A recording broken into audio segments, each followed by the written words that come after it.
Welcome to episode 479 of the Brainy Business, Understanding the Psychology of Why People Buy. In today's episode, I'm excited to introduce you to Dr. Eva Vandenbroek and Tim den Heijer, co-authors of the Housefly Effect. Ready? Let's get started. You are listening to the Brainy Business Podcast, where we dig into the psychology of why people buy and help you incorporate behavioral economics into your business, making it more brain-friendly. Now here's your host, Melina Palmer. Hello, everyone. My name is Melina Palmer, and I want to welcome you to the Brainy Business Podcast. You know that moment where you realize there's a fly in your house?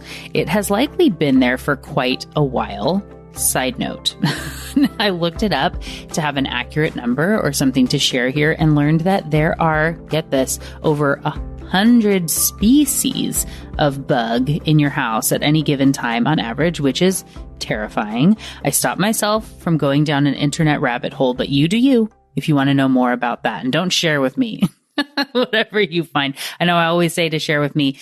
I don't know if I can handle it. So anyway. The housefly has been minding its own business and you didn't notice or care about it.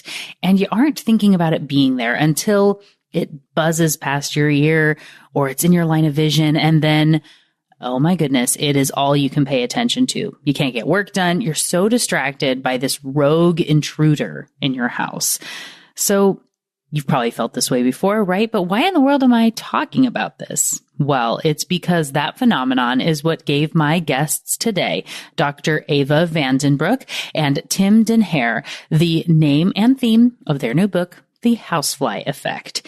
It is full of fascinating examples and insights. And before we dig into it, let me tell you a little bit about each of them. Eva is a behavioral economist and the founder of Behavioral Insights Netherlands. She specializes in using behavioral science to improve public policy and has extensive experience working with government agencies and ministries. Her work spans a variety of real-world applications from interventions in education to campaigns promoting use of the library among low literacy adults. She's also a lecturer and public speaker known for making complex behavioral insights accessible and practical. Tim is a creative strategist, copywriter, and founder of Brain Creatives, an agency that combines advertising and behavioral science. With over 20 years in advertising, Tim has helped shape campaigns for some of the world's biggest brands. His work focuses on finding creative ways to connect behavioral insights with marketing goals. His approach blends curiosity with pragmatism, drawing on his love-hate relationship with advertising to question conventional wisdom and explore new ideas in behavioral influence. One last thing before we get into the conversation is to be sure you know that there are links in the show notes for my top related past episodes and books, ways to get in touch with Eva, Tim, and myself, and more. It's all within the app you're listening to and at thebrainybusiness.com/479. Now let's jump right in. Eva, Tim, welcome to the Brainy Business Podcast. Thank you. Thank you. Yes, I'm so excited to have you here. Before we jump in and start talking about houseflies, can you share a little bit about yourselves and the work that you do for everyone who doesn't yet know you? Sure. So I'm a behavioral economist who turned into a sort of a policy advisor, I guess. So in a normal week, I would spend a couple of days in The Hague advising Dutch ministries on how policies play out in the real world and experimenting with that, seeing what actually comes out when real people come into play. And every now and then I give lectures at universities or set up behavioral teams within ministries, that kind of things. Awesome. And Tim? Well, I'm actually from the world of advertising, was a creative director for quite a while at some well-known agencies. Then I started to realize that our business was really changing because of neuro and behavioral insights coming in, and that it wasn't just a question of adjusting a little bit, but that this would really change the way we did our work. So I started my own company called Brainy Creatives, which has the motto, inspired by science. We make creative campaigns inspired by science. I also started talking about that, giving lectures about our approach, which led to more lectures, which led to the idea of writing a book, which led to being introduced to Eva. And well, here we are. I love that. Love the way that those paths came together. And so you two just met for book time, right? Yeah. So it was actually... Yeah, it was our publisher who thought, maybe these two should talk. At first, I was a bit reluctant, actually. I was like, man, I can do this by myself. What should I do with a marketeer? But then actually we met, and it was, we went on and didn't stop talking ever since. Like now we're sending WhatsApp messages every hour of the day and the night, I guess, about behavioral stuff we encounter in the world. Yeah, I love that.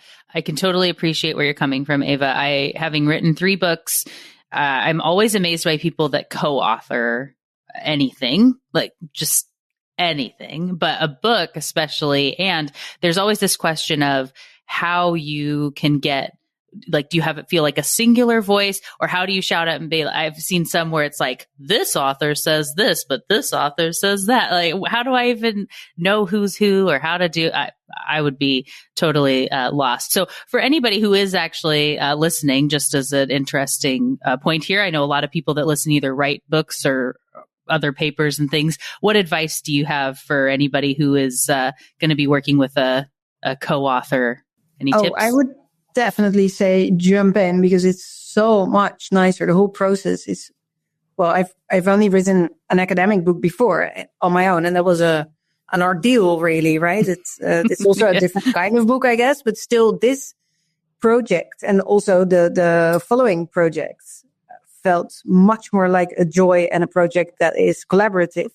And it's just great to have someone else reading and then someone else writing and you reading. So it grows twice as fast, I guess. Yeah.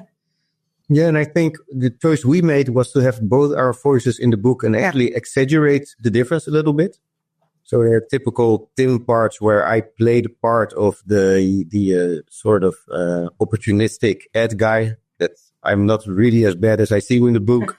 And Eva is a very straight scientist. And well, those who know her know she's a little bit different than that.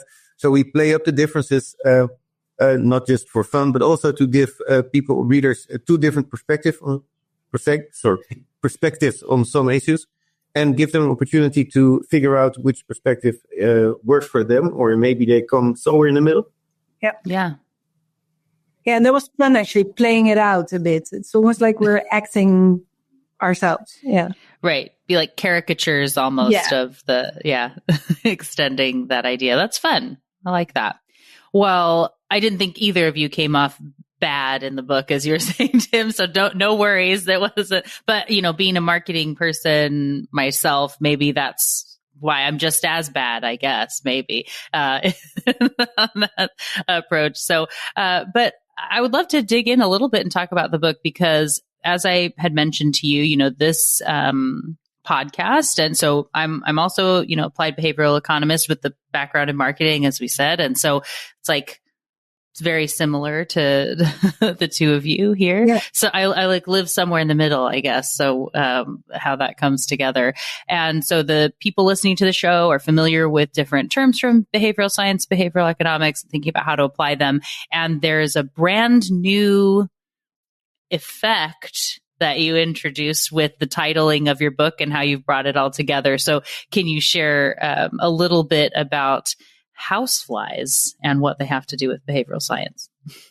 Yeah, well, I'm usually the one who has to talk about the housefly, because I actually had to sell it to Eva that name our book after this.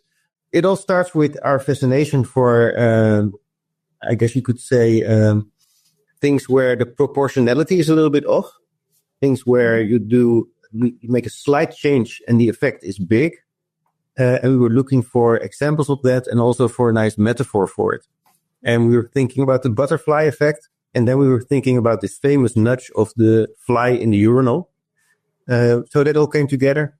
to be honest, and we're honest about it in the book as well, we were also looking for something with effect in it, because we know people love effects, and there's even the effect, which means people think something is more interesting once you name it an effect. So we said, let's go with that. I think he actually used this kind of foot in the door thing on me. He first told me the effect story. So then we were looking for something that we could call it something effect. And that's how this Housefly finally got in. But by now I'm sort of convinced. Yeah. So basically it's about small things, everyday things that have a larger effect on behavior than you might think.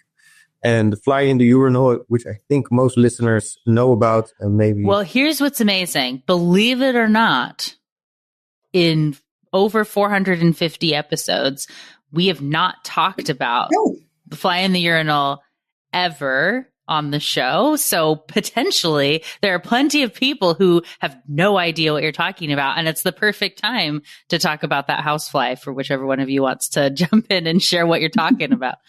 Yes, I'll take housefly duties, and then Eva can do the more interesting stuff. No.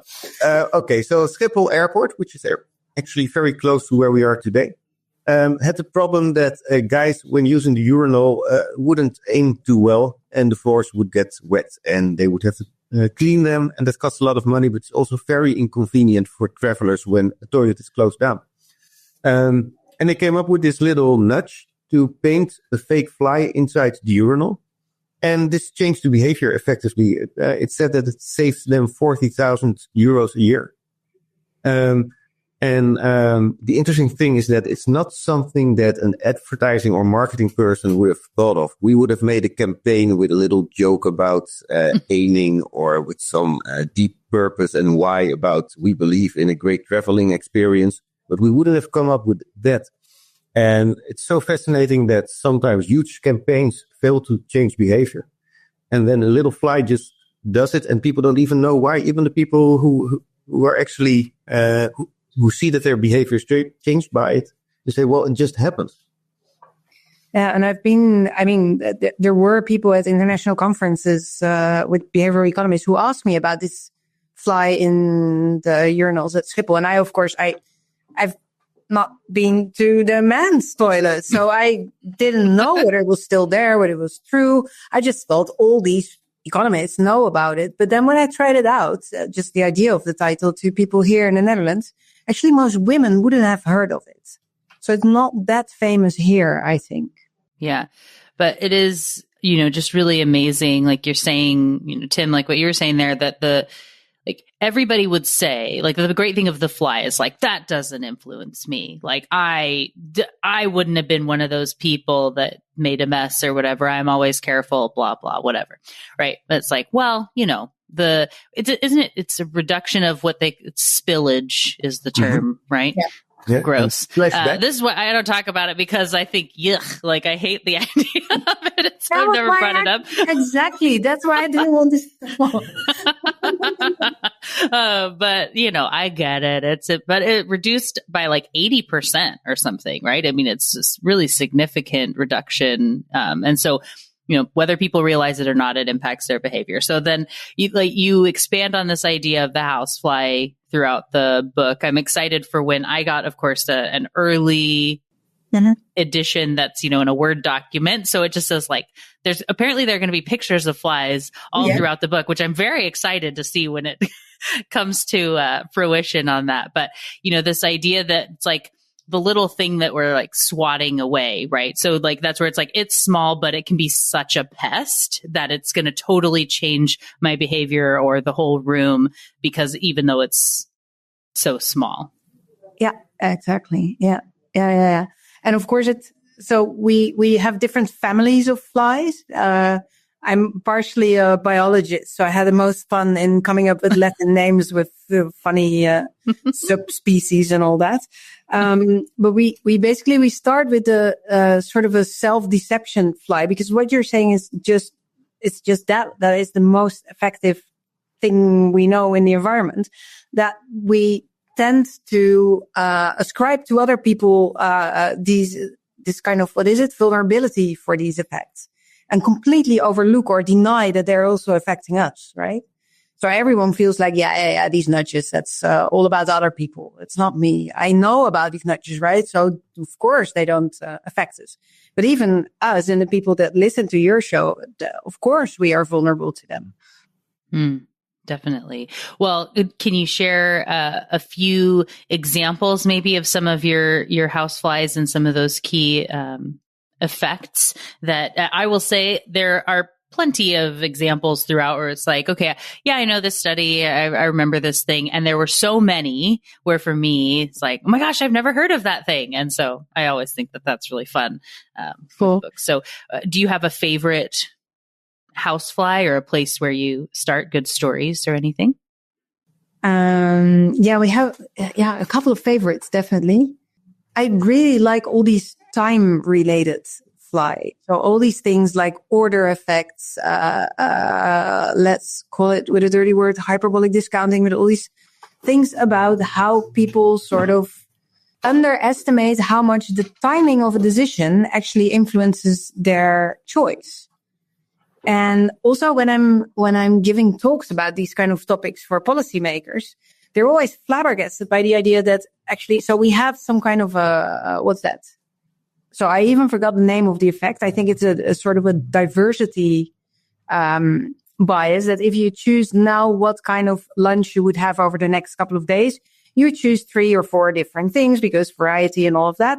And then every time you get to the counter of the canteen in the Department of, I don't know what, Justice, of course, you would take the same very Dutch, very unhealthy meat-filled croquette. And all these policymakers would nod and say, yes, you're right. I do exactly that. Whereas if you would ask me at the beginning of the week, I would order a couple of salads and different things. And so these kind of time related flies are my favorites, really. Yeah, did we have an effect name for this one? I'm not sure. I'm not sure. No.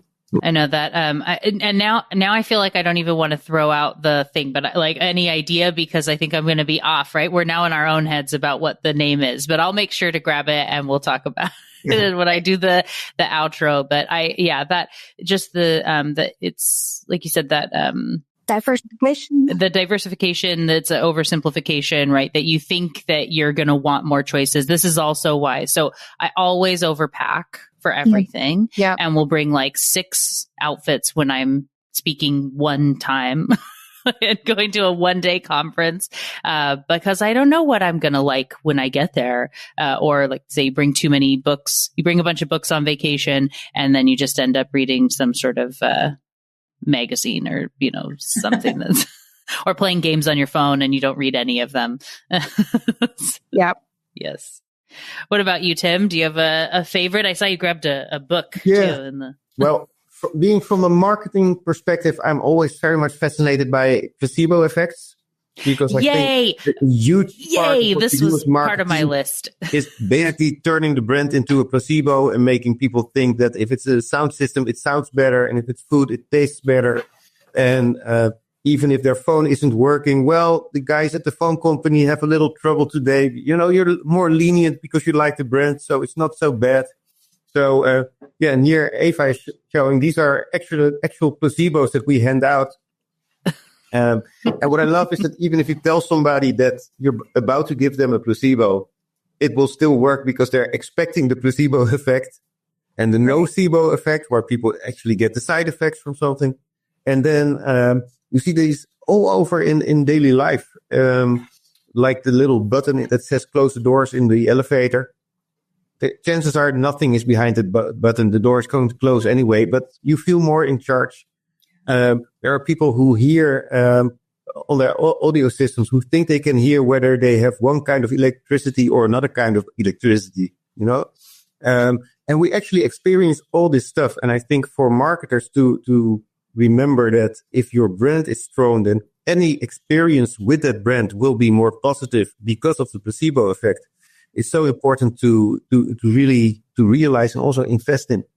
And then I think another effect that is sort of linked to that, in my head at least, is the mere exposure effect. You have this wisdom that you see in social media, this meme or quote that's attributed to Einstein that says the definition of insanity is doing the same thing over and over again and expecting a different result.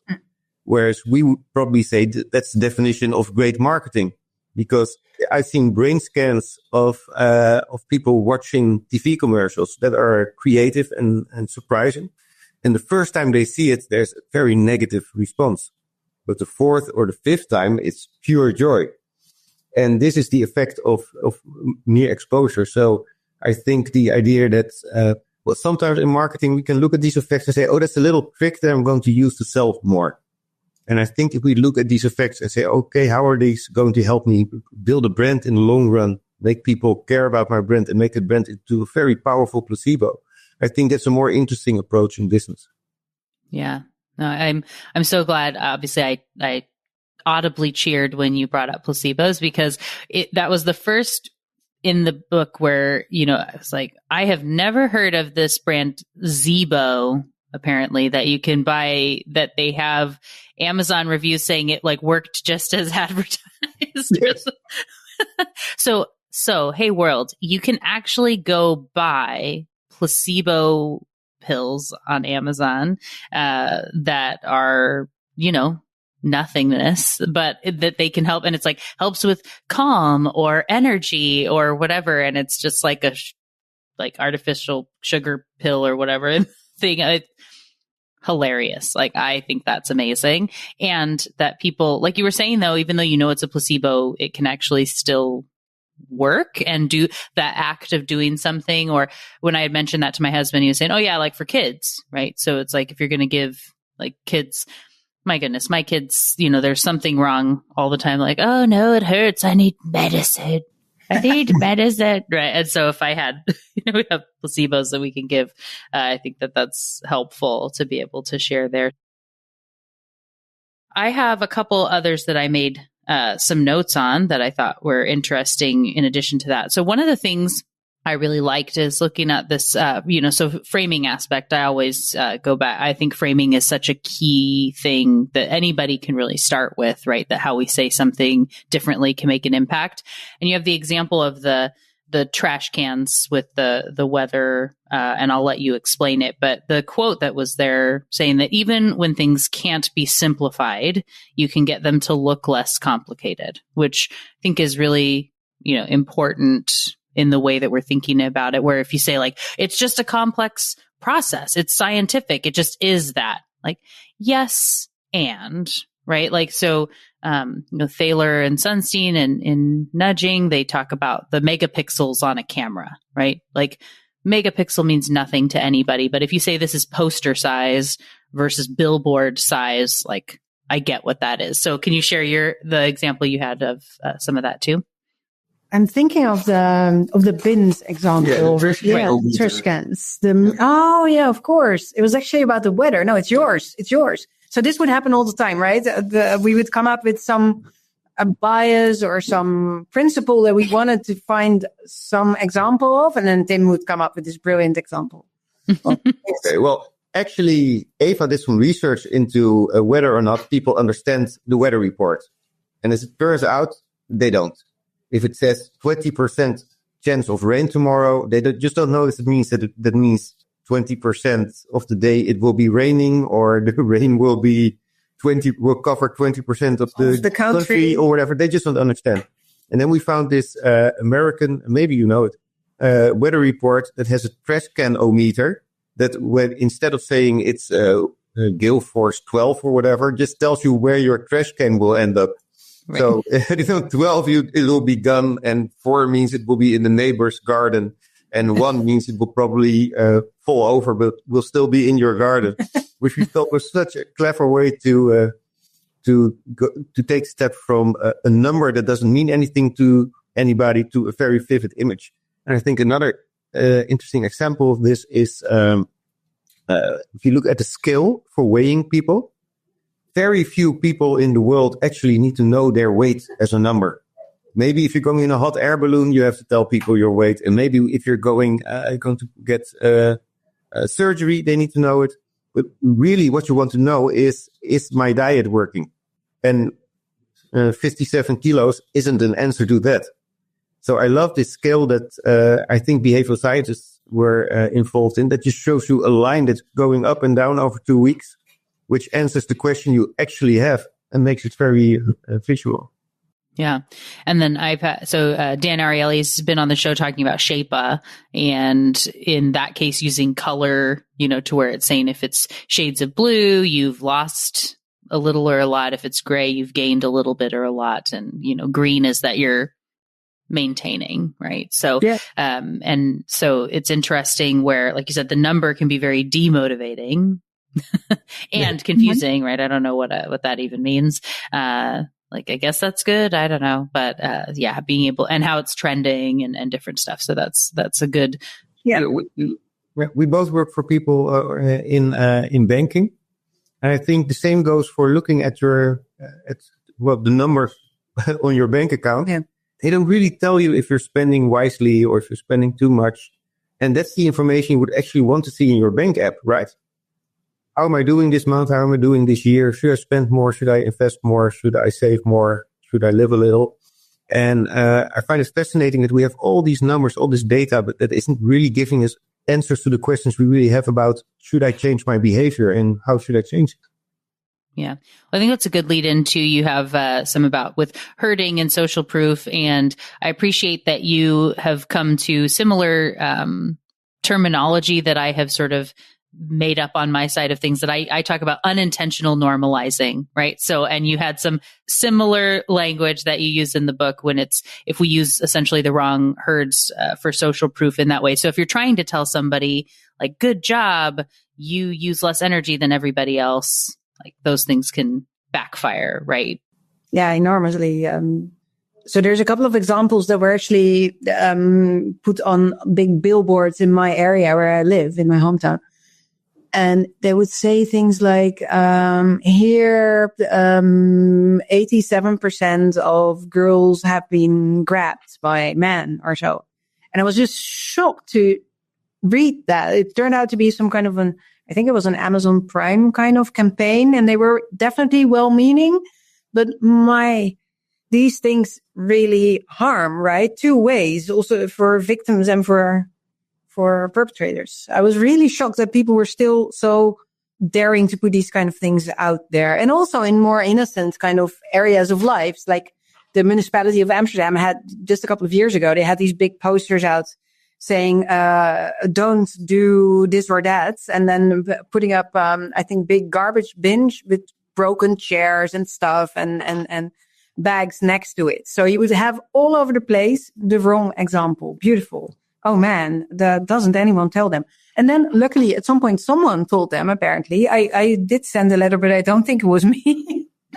And they cleared up the example, and actually now it looks better. So there's progress. But what's fascinating is that for many people who are quite clever at making campaigns, at changing behavior, their intuition is completely off when it comes to negative social proof. And they really think, if I show the big numbers, if I show people how big this problem is, they will probably change their behavior, which obviously they won't.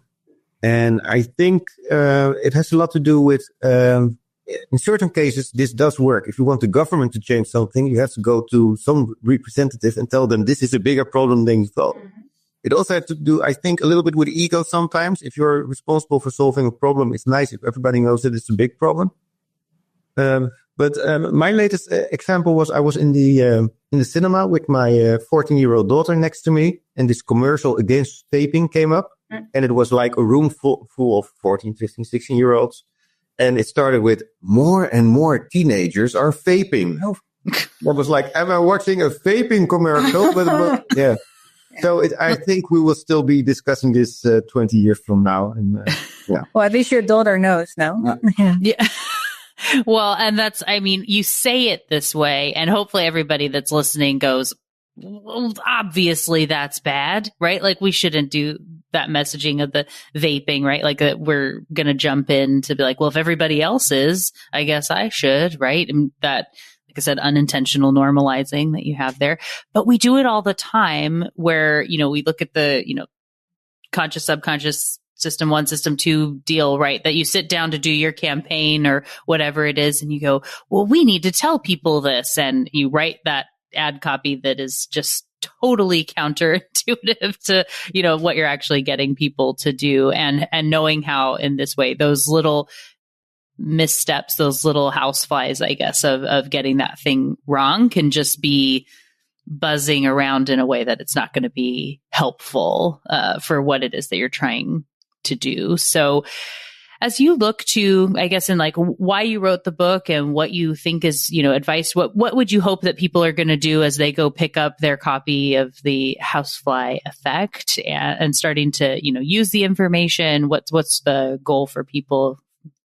Yeah, so I'm really keen on getting people curious for more somehow. I'd love people to start experimenting themselves. So I have a 9-year-old and he's really trying to make his classmates do stuff and things like that. He's the big manipulator now. But so I would love people to try out things on their, I don't know, office mates, partners, whatever, teenager kids at home. Just in order to, assess how enormous the influence is that the environment and the structure in our environment that it has on us.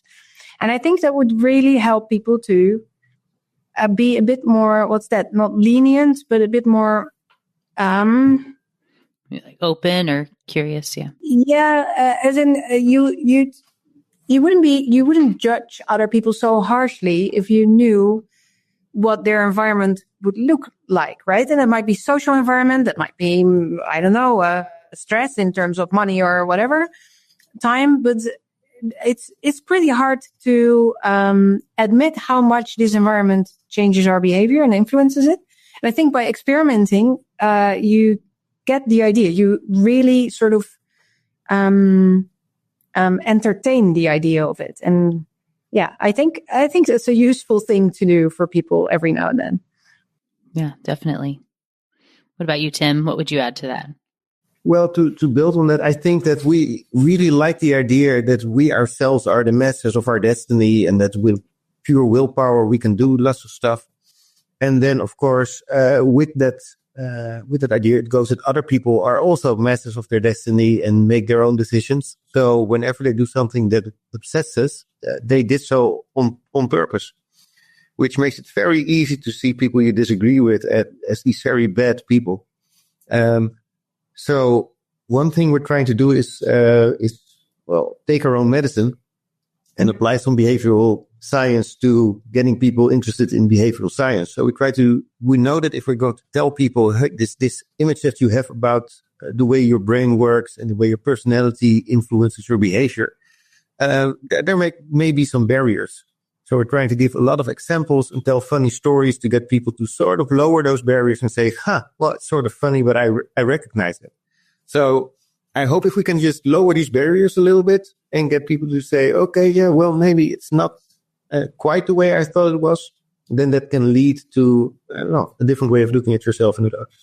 And Tim called it actually, and I really like that, like what we aspire to be is that our book is the gateway drug into behavioral science, because that people laugh about themselves, right? And sort of, get people interested in how these quirky minds of ours work.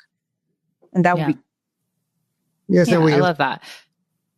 We have the well-known effects, and we're naming all the effects. And because we know that people, when they're starting to get interested in behavioral science, that's something that they can grab onto. And that they really enjoy, that in the meeting they can say, oh, but it's called the von Westorff effect. Obviously, it doesn't really change anything that you know what it's called, but it gives you an entryway. So we're using that like a kind of judo. And by the end, Eva is actually explaining to them that there's a lot more to behavioral science and that you should experiment for yourself and not just use these well-known effects and all that. But it's a way to get people in, I think. Yeah. Yeah, well, a decent way that is, as in I'm playing the angry scientist with glasses again, and then I would put constraints and say, well, it doesn't always apply and all that. But still, I think this is a well thought through entry. Yeah. Yeah, it's a good spark of inspiration and being able to just show how these things can go together. I think it's fascinating to see how, and in a future conversation, we can talk about how you decided how to group different things together, because I remember early in the podcast, I did a series that I called All the Nudges, which of course, wow, yeah. But it was like, so you go through it, or all the biases, right? So you go through and then saying like, there are these 200 and something things, and I'm trying to say like, how would I sort them, going off of the, that biases codex that I think we all kind of, but it's not a great tool, I don't think. And the way they group the information, I don't think is quite right. But so then going in and trying to figure out, how would I do it? Right. And then seeing that how you do them is a little bit different than how I have, but I definitely see how they go together in this way if I want to think about it to apply it in a certain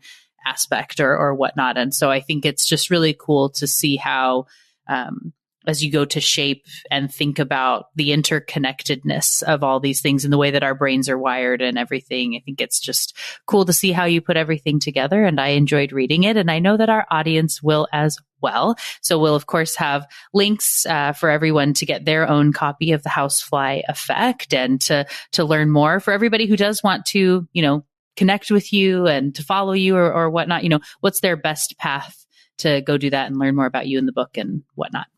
Yeah, so we're both on LinkedIn under our very Dutch names. We'll write those out and link them in the show notes. Don't worry. Yes, do. Yeah, and there's some stuff on Insta and Twitter as well, but not that active, I guess. Well, getting there. A little bit more. But LinkedIn is the best way to get in touch, and we have some content there in English as well. Mm-hmm. So I think that works best. Yeah. Perfect. Well, like I said, we'll have links so that they're clickable and we don't have to spell, which is good. And just want to say thank you so much again, Tim and Eva, for joining me today. It was really fun and fascinating to learn and chat with you. Thanks. That was a blast. Yeah. Thank you again to Tim and Eva for joining me on the show today. What got your brain buzzing in today's conversation? Like that housefly buzzing around. For me, I really enjoyed this book, as you likely heard in my enthusiasm during our conversation. I'm guessing you know that I read a lot, research studies, books, articles, and as would be expected, when I'm reading books and things specifically within the fields of behavioral economics, behavioral science, there are a lot of studies, insights, and approaches that I've seen or heard before. Everyone has their own take and way of weaving things together, which I always find interesting. And that was the case with several case studies in the Housefly Effect. But there were also so many interesting insights and concepts and case studies and research tidbits I hadn't come across before. It was like a little gold mine of them. Like Zeebo, the pure, honest placebo pills you can buy on Amazon for $24.95 a jar. They even have different kinds, including Zeebo Relief and Zeebo Imagine. Let me tell you, this is fascinating and really shows a lot about the power of the brain, doesn't it? I looked into it more, of course, and they have steps on their website to help you set them up for yourself, including to focus on a particular symptom. So you don't just, willy-nilly take these things. You want to have a reason you're going to take it. You set up a regimen for it, like when and how you're going to take it. And that even though you know it's a placebo, that's the honest part, it can still alleviate whatever symptom you're focusing on. It's amazing. I think I might do an episode on this. Let me know if you would be interested and I can start working on it. So come find me on social media as the Brainy Biz or Melina Palmer on LinkedIn to let me know if that is something you think I should do an episode about. And Zeebo is just one of the many interesting stories and examples from the Housefly Effect. They also, of course, talk about the fly in the urinals at the Amsterdam airport. They talk about supermarket shelf placement, casino layouts, household, office, and hotel thermostats. I think about this one all the time now while I'm traveling. Google's I'm Feeling Lucky button, and so much more. Great stuff with lots of insights for your own life and business. Be sure to get your copy of the Housefly Effect today. There is, of course, a link in the show notes to make it easy for you, along with links to my top related past episodes and other books, ways to get in touch with Eva, Tim, and myself, and more. It's all waiting for you in the app you're listening to and at thebrainybusiness.com/479. And thank you again to Tim and Ava for joining me on the show today. It was a delight to chat with and learn from you. Join me Tuesday for another Brainy episode of the Brainy Business Podcast. It's going to be a lot of fun. You don't want to miss it. Until then, thanks again for listening and learning with me. And remember to be thoughtful. Thank you for listening to the Brainy Business Podcast. Melina offers virtual strategy sessions, workshops, and other services to help businesses be more brain-friendly. For more free resources, visit thebrainybusiness.com.